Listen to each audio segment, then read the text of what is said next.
आज का topic postural hypotension, या इसको हम आर्थोस्टैटिक हाइपोटेंशन भी बोलते हैं। ये जैसे नाम बताता है पोस्चरल हाइपोटेंशन, यानी कि आपकी पोजीशन के साथ ब्लड प्रेशर का फॉल हो जाना। मैं ऐसी कंडीशन आपको बताऊंगा कि जब अचानक एक शख्स लाइंग डाउन पोजीशन से खड़ा होता है तो पूरा जो ब्लड है तकरीबन 500 से 600 ml जो ब्लड होता है वो नीचे चला जाता है, यानी कि इस बॉडी के लोअर पार्ट्स में, टांगों में चला जाता है और ब्रेन की तरफ ब्लड अचानक कम हो सकता है। इसीलिए पोस्चरल में हाइपोटेंशन हो जाता है। लेकिन अल्लाह ताला ने ह्यूमन बॉडी में एक ऐसा मैकेनिज्म रखा है जिसको हम ऑटो रेगुलेशन बोलते हैं। क्या होता है, जब खड़ा हो जाता है एक शख्स अपने लाइंग डाउन पोजीशन से सडनली, तो पूरा ब्लड ड्रॉप हो जाता है, नीचे चला जाता है और दिमाग की तरफ इस्कीमिया हो सकता है, ब्लड फ्लो ब्रेन को कम हो सकता है। अचानक लाइट हेडेडनेस हो सकती है, इस्कीमिया ऑफ ब्रेन हो सकता है और गिडीनेस, चक्कर आके गिर सकता है। हकीकत में गिरते हैं लोग और बहुत सारे एक्सीडेंट्स हो जाते हैं। कहीं suddenly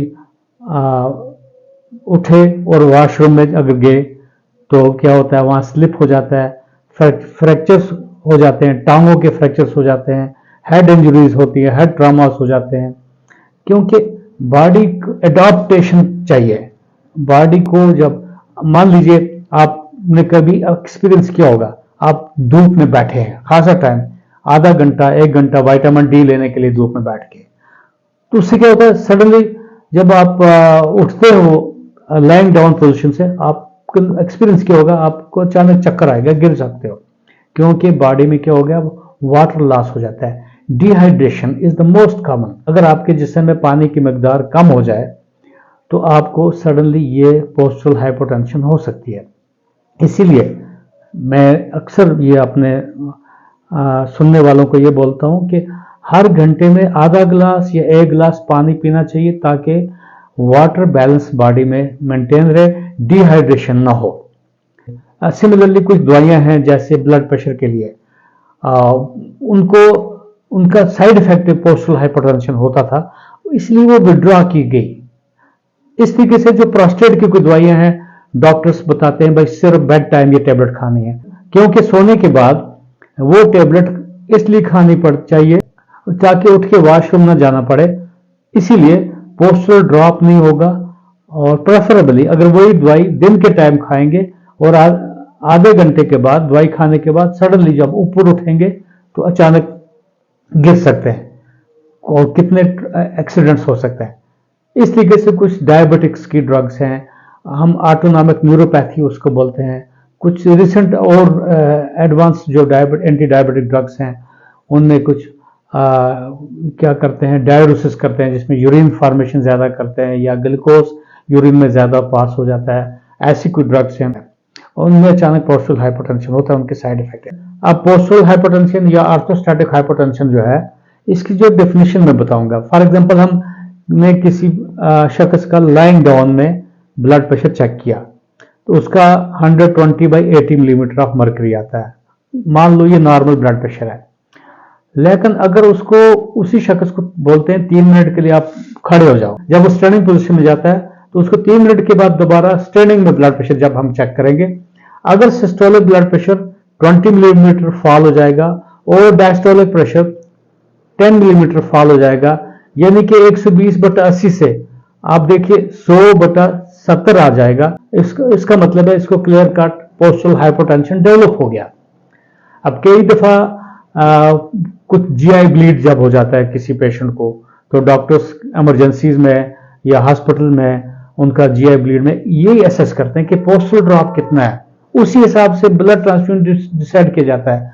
on going blood losses हो रहे हैं, एक तो उधर से पोस्चरल हाइपोटेंशन जो मैंने बताया, या स्टैंडिंग से ऐसा होता है। सिमिलरली ऐसे जीआई ब्लीड से भी अंदर से कोई ब्लड लॉस हो रहा है तो उसमें भी हाइपोवोलीमिया, ब्लड कम हो गया, ब्लड वॉल्यूम कम हो गई।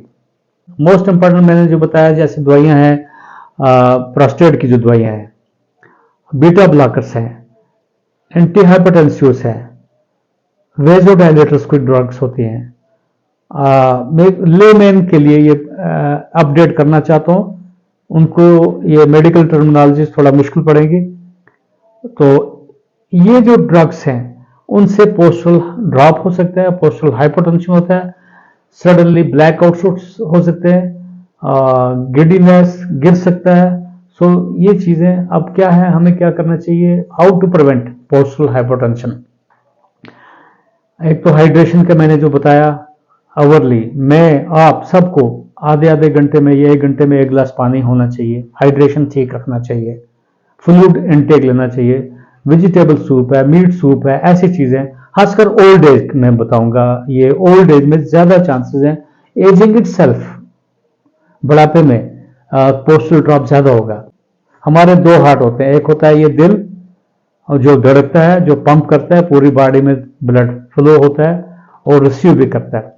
सिमिलरली एक और हार्ट होता है, मसल्स में होता है, वो गैस्ट्रोक्टोमियस और सोलियस मसल्स होते हैं टांगों में। तो क्या जब वो कंट्रैक्ट करेंगे तो ब्लड पंप करके वापस आता है। सो एक्सरसाइजेस वगैरह जो करने से आपका मसल एक्टिविटी जो वापस ब्लड जो है आपके जो वाइटल ऑर्गन्स हैं उनमें वापस आएगा, जैसे ब्रेन की तरफ ब्लड अच्छी तरीके से जाएगा। दोबारा मैं बोलूंगा, अचानक खड़ा होने से 400 से 500 तक ब्लड जो है वो नीचे टांगों में चला जाएगा, क्योंकि ग्रेविटी की वजह से, ग्रेविटेशनल फैक्टर्स की वजह से ब्लड वहां पे चला जाएगा। ये किसी शख्स का कसूर नहीं है, ये सब नॉर्मल ग्रेविटेशनल फोर्सेस की वजह से ये चीजें होती हैं। तो अब अचानक कोई बैठा है, खड़ा हो गया, आप देखें किचन में बैठा है, खड़ा हो गया, गिर गया, तो उसका मतलब उसका कसूर नहीं है। अब वो नहीं है कि उसको टांग में टांग आ गई, वो अलग बात है, लेकिन ये समझ लेना चाहिए कि इसको पोस्टुरल ड्रॉप हुआ है। इमीडिएटली उसको क्या करना है, सिटिंग लाइंग डाउन पोजीशन, कहीं भी हो बैठा देना है, लाइंग डाउन पोजीशन कर लेना है, फुट एंड जो है पाँव को जो है ऊपर उठा देना है, एलिवेट करना है। पाँव के नीचे जो सोलियस मसल्स होते हैं, जैसे मैंने बोला काफ मसल्स, काफ मसल्स, उनके ऊपर आपको ऐसे रख देना है, सो दैट ब्लड फ्लो जो है वाइटल ऑर्गन्स को जाएगा, ब्रेन को जाएगा और हार्ट की तरफ जाएगा। 20% लोगों में ऑर्थोस्टैटिक या पोस्टुरल हाइपरटेंशन हो सकती है, इसको हम इग्नोर नहीं कर सकते हैं। और इसको खासकर अभी किसी को एक्यूट डायरिया हो गया, डिसेंट्रीज वगैरह हो गई या वोमिटिंग वगैरह हो गई, बॉडी में फ्लूइड लॉस हो गया, तो उस सूरत में ये देख लेना चाहिए कि पोस्टुरल ड्रॉप या ऑर्थोस्टैटिक हाइपोटेंशन के चांसेस हो सकते हैं। सो उस तरीके से जब आप लाइंग डाउन पोजीशन पे जब खड़े होंगे तो बड़े एहतियात से चलने फिरने की ज़रूरत है। ये चीज़ें तो एविडेंस होगी, आपको मालूम हो गया कि पोस्टुरल ड्रॉप क्या होता है, पोस्टुरल हाइपोटेंशन क्या होती है।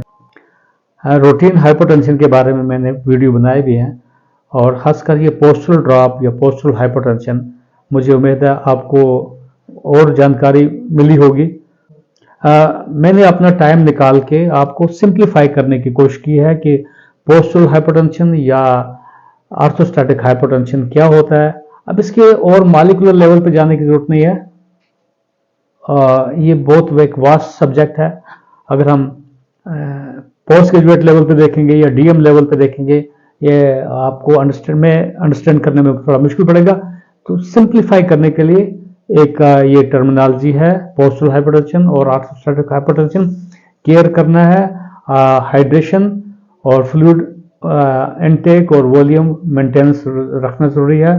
और ख़ासकर रात के टाइम जब आप वॉशरूम जाएंगे, आप केयरफुली रहेंगे। खासकर एल्डरली लोगों को जो प्रोस्टेट की दवाई खा रहे हैं या ब्लड प्रेशर की दवाइयाँ खा रहे हैं या एंटी डायबिटिक ड्रग्स ले रहे हैं, उनको एक केयरफुली तरीके से बेड से उतरना है या किस तरीके से, ताकि उनका सर्कुलेशन मेंटेन होगा।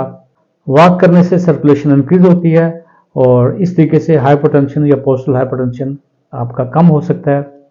सो take care, till next video, all the best, खुदा हाफिज।